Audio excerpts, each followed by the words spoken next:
முருகப்பெருமானின் ஆறுபடை வீடுகளின் சிறப்பம்சங்கள் என்னென்ன உங்களுக்கு தெரியுமா?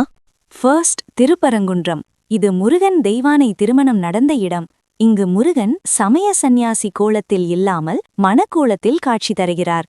இங்குதான் சிவன், விஷ்ணு, விநாயகர் என அனைவரும் ஒரே இடத்தில் அருள் பாலிக்கின்றனர். செகண்ட் திருச்செந்தூர். சூரபத்மனை வதம் செய்த தலம்.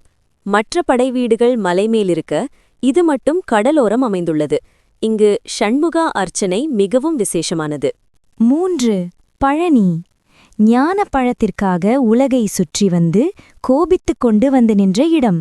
இங்குள்ள மூலவர் சிலை நவபாஷாண கலவையால் ஆனது.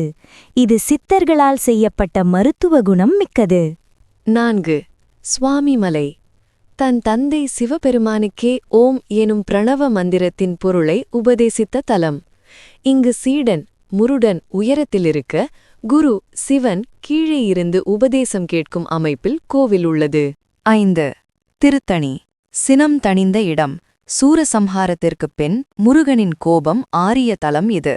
இங்கு மலையேறும் 365 படிகள் ஆண்டின் நாட்களை குறிக்கின்றன. 6.